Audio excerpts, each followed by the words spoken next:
Wherever you are, whatever you're doing, if you can get access to a television or any mobile device, we would love for you to join us here for our live coverage of the Parade of Champions as we celebrate the New York Knicks and their long-awaited championship win. And look at that sign. Thank you, fans. I love it, because they know that they couldn't have made this road, all of the challenges that presented to them, the energy that the fans fed to them. And this is what this is really all about today. Yep. Is thanking the fans, right? Yes. So that they can be a part of this. Yep. That's what it's all about. I mean, the players, they of course feel it because they go to practice every day. They play in these games. They suffer the wins and the losses, but along the way, the fans do as well. They may not practice, then they certainly don't play, but the ups and the downs, the emotional roller coaster that a NBA season entails, yes, they're along for the ride as well, and this is their payoff for them. 30-point deficit. The fans. Reeled them back. That was, we talk about this championship, the fans. Yep. All right, we have a Josh Hart sighting. Alan Devlin there now. Alan, tell us more. We sure do. Yeah, so Josh Hart's, his float is right down here. I actually didn't see him walk by us earlier, so I'm glad we get to see him now. Josh Hart, another player that played such an important, significant role in this Knicks championship. One of the Villanova boys, of course, joining Jaylen Brunson, DiVincenzo. Oh, DiVincenzo, of course, got traded away. We're not going to talk about that, though. Yep. But Josh Hart, in a conversation I had with Overmeyer, we spoke about this. Hart was basically the star of the Villanova championship team back when they were in college together. And when he took the role here with the Knicks, when they brought Hart to the Knicks alongside Brunson, of course, Brunson was ecstatic. There's a video of him. He found out about it up in, I think it was in a mall or something, but regardless, he was ecstatic. Hart took a backseat role. Hart was no longer the star. Hart became a role player, a backup player who gave incredible minutes, incredible defense, great three-point shots, made it happen, dependable, and boy, them rebounds. Oh, here he is right here. He walked right by us. I almost missed him. He got off the bus, got on the ground, walked right by us. Snuck right by me, Josh Hart did. My goodness, yeah, so they are everywhere. And then we've got Shamit's bus, Shamit's float right over here. We're trying to track him down. It is fast pace out here, guys. We're doing our absolute best trying to find all these people, because it is, and all the fans, of course, are filming. Yeah, there goes Josh Hart right there. There he goes. We found him again. Saying hey to all the fans. There we go. Circling back through, making sure he shows all the love to all these New York Knicks fans out here, who, of course, came to see him and all of his teammates and everybody involved in this championship win. Back over there by the buses again. I'm sure he's going to get back on at some point. You can't leave the Josh Hart float without Josh Hart, of course. Of course. More of the buses are now moving in right here.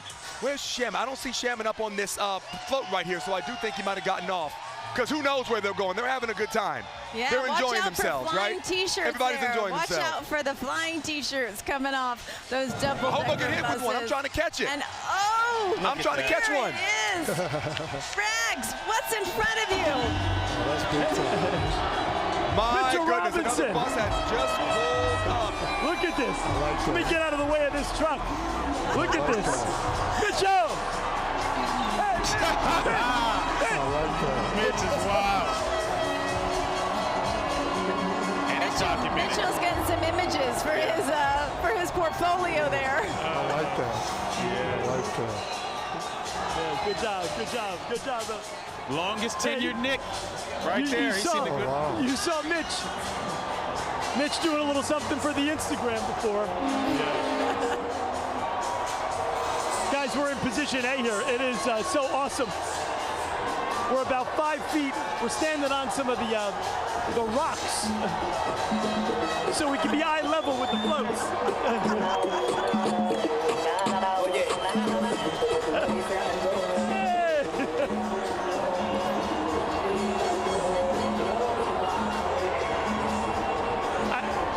I will say this, it's kind of hard to get the smile off your face, not only in light of the fact that the team won that all-elusive NBA championship, but everybody's in such a great mood down here. It kind of radiates from float to float. Thank you, guys. Definitely. And you know, Raggy, I'm thinking about these fans that have been standing out there for hours, that woke up way before the crack of dawn this morning just to catch a glimpse. It's a fleeting moment. I mean, KJ, we're looking at 10, 20 rows deep in some spots. And we're down near the bottleneck, right at the, essentially the beginning of the parade. And it's even more crowded as we get closer to you up the Canyon of Heroes. I mean, everybody has come out to see this team. The one thing people have said over and over again is, Knick fandom is unlike any other franchise in this city. And you're really seeing it firsthand today. Everybody is elated not only to win a championship, but to be able to take place, to take part, I should say, in this celebration. It's massive. Young, old, you name it. People just want to be here to be a part of it. And there comes the ticker tape, a tradition here in New York for 140 years. We can see it flying from the windows there. These guys taking their assignments very seriously. This is an important part of this parade. They've been shredding that paper all week to get it ready for these players and all of Knicks Nation. Let's talk about New York, the vibe in New York. I mean, listen, there's some great teams all across this nation. There's some great communities, great states, great cities. Rod, tell us about New York and what makes it so special. Yeah, nothing like it. I mean, just the swag and energy. Yeah. Right? And then you also have the entertainment, and like I'm so excited about this because we talk about Fat Joe.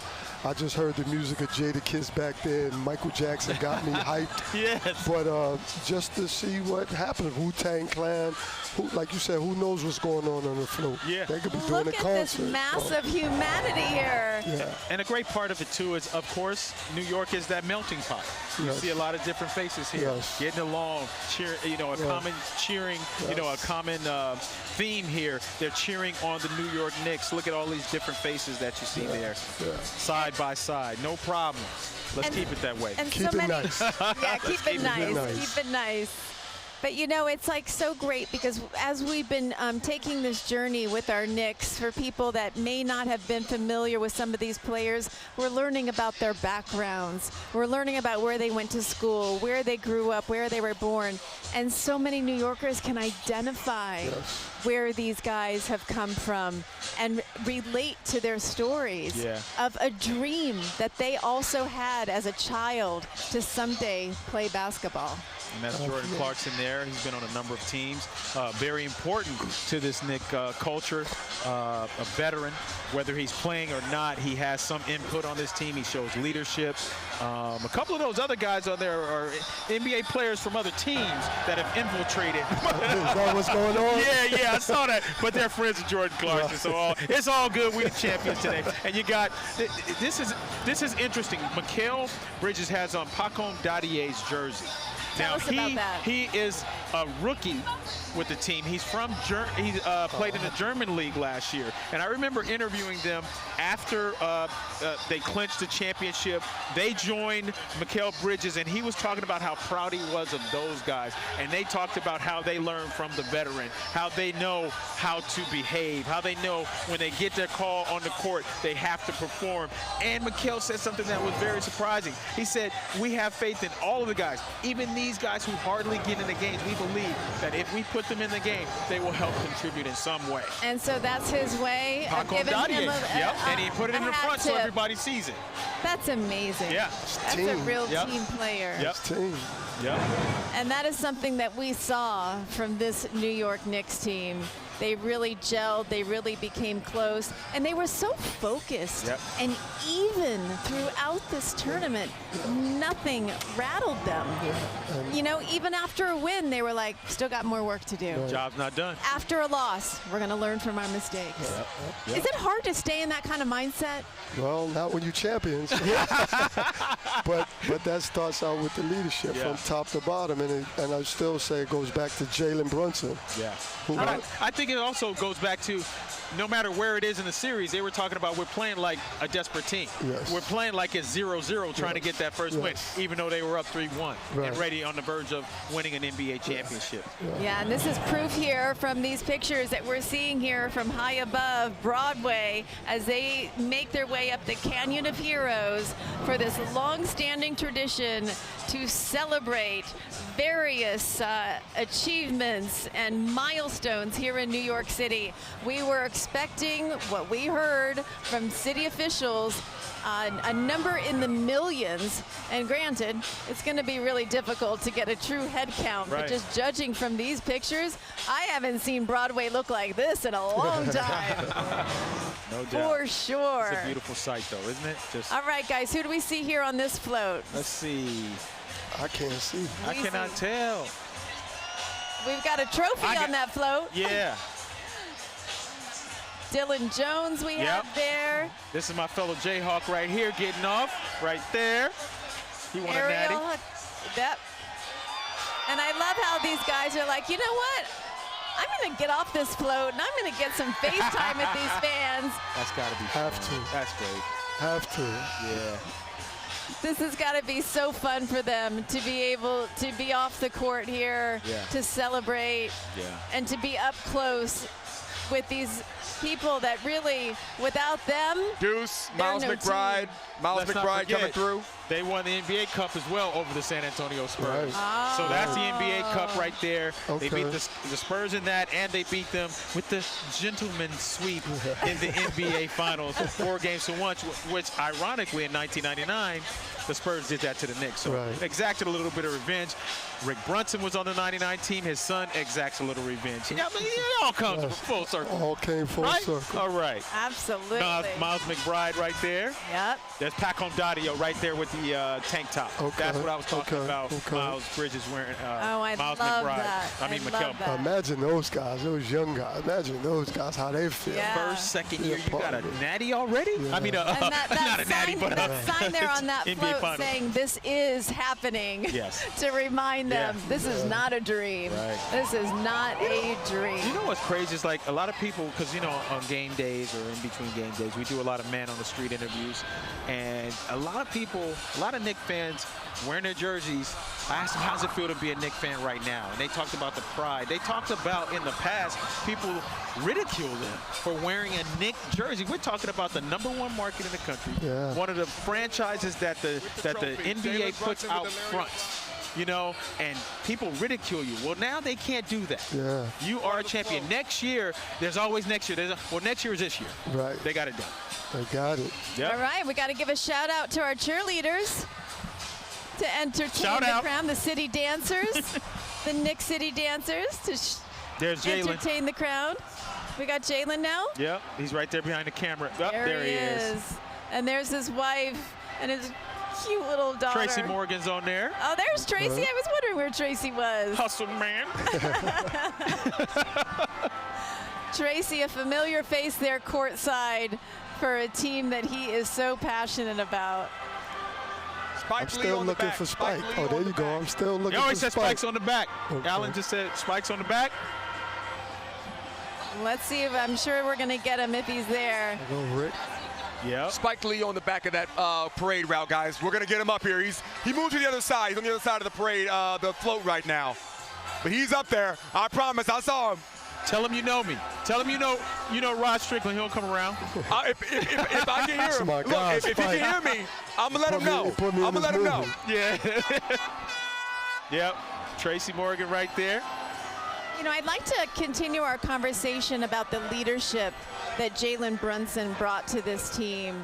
You know, some fans may not know that he agreed to a pay cut to bring in some players to strengthen this roster. And then just watching him through all the adversity, some people were doubters. People were saying he wasn't a 1A player. There were some people that were saying, you know, during some of the tougher times, is this the guy who we are looking to be our captain? And he just kept focused. He kept moving forward. And even during the tournament, there was some bad calls. I'm sorry, but there were some bad calls Maybe by those. pushed him down.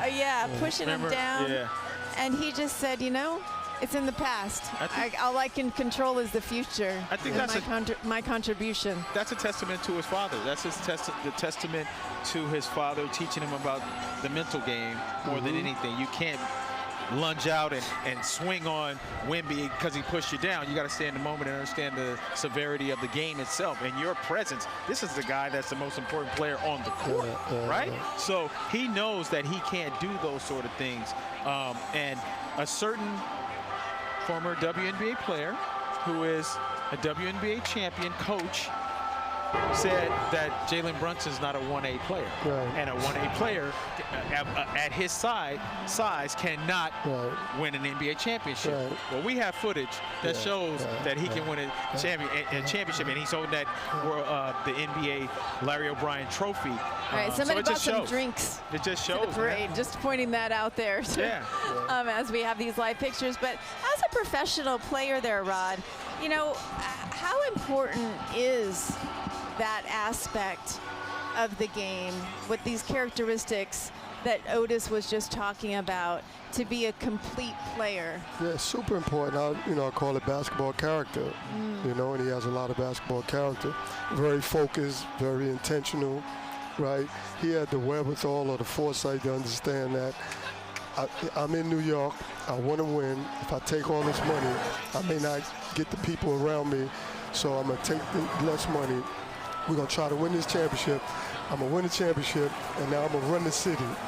The king of New York. They call him that. But I really think he's intentional, he's focused, he's mature, and he understood that. And if that's your leader, and just one real quick back to the 6'2" thing. I love it so much because we start putting patterns in the game. You know, like you talk about analytics, you talk about size, height, and length. Well, a player is a player, and if you're really special and you're really good, you can be 6'2", you can be him. A quick question. Actually, let's go to Chris Raggy with Josh Hart. I'll get you. What's up, Raggy? We've got Josh Hart's float approaching right now. He's got the cigar. Josh Hart taking in what has got to be a top 10 day. You win a championship and then you get millions of people celebrating everything you've done.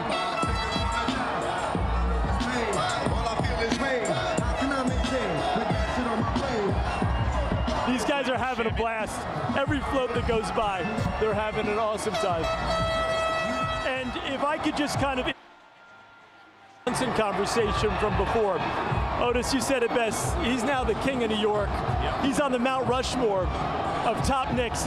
Something tells me that pay cut he took, or taking less money, I should say, he's gonna get that and then some in return. There you go. He's just patient, man. Let's put it like that. He showed a little patience, but yes, it was business savvy. It worked. It sure did. Hey, Chris, how are you, baby? Good to see you. And Rod, I was wondering, you've coached your son, right? Yes. What is that dynamic like? Well, because Rick Brunson is on a staff that his son is really getting off and everything like that, but what's that dynamic like? Oh, it can be tricky. I mean, you can even think about the times they kind of show their conflict. Right? Because sometimes family stuff can roll over to the basketball stuff and vice versa. So it's a unique dynamic. But I loved coaching my sons, and there were those moments, but I had one for 1 year and the other for 2, and it was the best time of my life because I think it brought us closer together, had us in a daily, you know, they were in college, I'm doing my thing. Now we were able to be in one area every day and kind of get feel us over again. Of course. So I enjoyed it big time. There's some tricky dynamics to it. But I wouldn't trade it. I would not trade that moment. Just seeing this float going by, we saw Fat Joe and some other folks there with some microphones. I think they're trying to get the crowd in there with some interaction to keep them going and to make sure that they're all feeling a part of this celebration. But you can see the confetti coming down. People are accumulating it on their clothes, on their hair. It's going to probably be stuck in their shoes and in their ears for all we know at the end of this day. But there we go. There we go. We see so many folks now getting this moment that they've been waiting for years. Could that be Spike there at the end? At the back. Yeah, look, you know it looks what? like him. Yeah, because we see Brunson at Yep. the front, and we heard Yep. Spike Lee was at the back. Yep. Is it true that he still pays for his own season tickets? I think so. I don't Is know. that true? I think so. I heard that. I heard that. I don't know Good if that for would be Spike. me, but he can do Good that. for Spike. Yes, and we've got another youth band here playing a part in all of this excitement. Again, just reiterating how important it is for New York City youth across the tri-state area to be a part of this. And there we see Clarkson with a massive smile on his face, ready to celebrate. And you were talking about he was the first Filipino to win an NBA title. Yep. Can you talk about the pride that comes along with that? Oh, me? Yeah. Absolutely. I mean, listen, when you think of Filipinos, you don't really think of professional basketball players, Right, do you? right. I mean, it's amazing. And the Filipino culture takes such pride in people that have achieved success.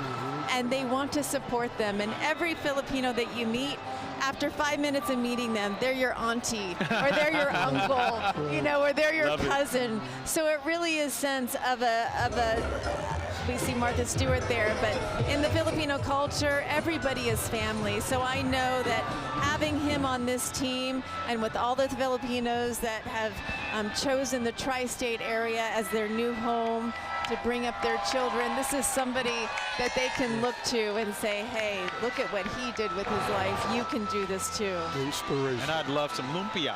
Yes. Can I get some lumpia, Well, please? you know, he had an Instagram post recently where he was talking about all the great Filipino restaurants I love across the city Love it. to make sure that everybody knew.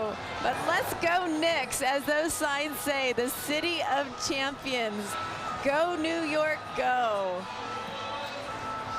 We've got the confetti flying. We've got Jaylen Brunson with the trophy. Jaylen looking pretty chill here this But he afternoon. usually He's a is. chill. Yeah, He he's usually a is. chill. He's a chill. His guy. father, now that's a different story. And he talked about taking all Jaylen's trophy. He said he doesn't have any trophies at his own home. Oh, He has every really? one of them. He was going to take his MVP from the finals, from the Eastern Conference finals. In a few minutes, he's going to have that World Championship trophy in his midst as well. 'Cause Keeping he's him right hungry. to Jaylen's right. So I'm thinking of all the other New York teams here, because, you know, Rod, you were talking about how, you know, when you were playing, this is the epitome of what you want. Jaylen Jones got off the float. And when we see, you know, other teams that have achieved the success, there's a part of you that's like, oh, you know, I just missed out. But now I'm thinking about the Jets. I'm thinking about the Giants. I'm thinking about the Yankees and the Mets. Yeah. Is there some of that too with these other teams here in New York, looking absolutely. here at our Knicks going, oh man, I want some of that? We got to step up our game. The Yeah. Knicks done set, you know, they done set what it is. Yeah. And you know, our New York has, you know, a great sports history. So you know, the Yankees had their time, and everyone Giants and Yeah. all of that. Yeah. But now it's the Knick time, and I think those guys have to be looking at this, saying, I want some of that. I want that parade. And we heard from Breece Hall and Geno Smith earlier this week. They talked about this very thing that you're talking about, Christine. And Breece Hall was saying he's good friends with Tyler Kolek, and they were eating wings, and he was congratulating them, but he was like, man, I got to get that too. You know, it was a healthy inspiration, motivation that he felt. And Geno Smith said the same thing. I'm sure, you know, Aaron Judge. I mean, Josh Hart and Jaylen Brunson threw out the first pitch last night at the Yankee game, and I know they were in the clubhouse. So that winner's feel was in the clubhouse. Yankees are close, right? Just 2 years ago they were in the World Series. They are close, but that winning spirit was in the clubhouse, and they were feeding off of that. And I can't forget our hockey teams too. We got to put Of the course. Rangers in Absolutely. there as well. Absolutely. None of them made We the got- playoffs, though. I know, but you know that what? history. Rough one. Here we are today. This is what is possible. So let's go to Doug Williams one more time along that parade route. Doug was in San Antonio when our team won that championship. Doug, that was such a great moment for you. I mean, there were moments I know that you were like, am I dreaming or is this real? And here you are once again, Doug. Bring us to this parade. it really, that feeling that you're talking about, KJ, hasn't stopped. Really because New York City, as you guys have been talking about, is just a different vibe right now. And what we've seen so far this morning is a culmination of that. It just is different. And, you know, being on the court in San Antonio, having the chance to interview John Starks, Clyde, and seeing them sort of in their hands, they put them down for the interview, but they had cigars, stogies, they're celebrating. And one of the things that John Starks said so humbly was, you know, I like to think I played a part in this, and I sort of had to tell him in real time, you did. Because if you've interviewed so many of these former Knicks, it's part of why I'm so happy we have Rod with us this morning. So many former Knicks, if they've given any wisdom to the current roster and the current players, they have benefited from that experience. And Knicks that really wish that this had happened to them in their playing career and got close, unable to ultimately win a championship, but they have played a role in this. That's been really one of the highlights of seeing them go by in this parade. Hard to even give you a highlight. Seeing Mitchell Robinson by himself in his truck, which is, by the way, not a parade float. He actually drives that thing to and from the Garden. That was incredible. We got a shout-out, Channel 2 shout-out from Wu-Tang Clan, which, again, I can die happy. And just watching the jubilation, the excitement, has really been magical. You see floats go by sometimes where you're wondering, oh, maybe there's no players on this float, it's fans, that kind of thing. And oh, there's Martha Stewart, she's on that. It's just, you can't believe your eyes when you see some of the VIPs making their way through. I don't want this to end. I can't imagine we have too many floats left. Jaylen Brunson's float went by with Spike Lee just moments ago. But again, the fans here are treated to such a show, and what a show it's been since the start of these playoffs, not knowing whether this team, who was hot and cold for so much of the regular season, would be able to put together a run like they did. Clearly saving themselves and saving their best for when it counted. And, you know, Rod and Otis and KJ, I can't help but think about Tom Thibodeau, the years that he put in working this Knicks core into becoming what it became. Mike Brown inherits a team that was experienced, ready to win. And sure enough, they were exactly that. So it's just a fascinating thing, a roster full of guys with a chip on their shoulder, a head coach with a chip on his shoulder, and it worked together and actually perfectly represents the city that is celebrating them today, guys.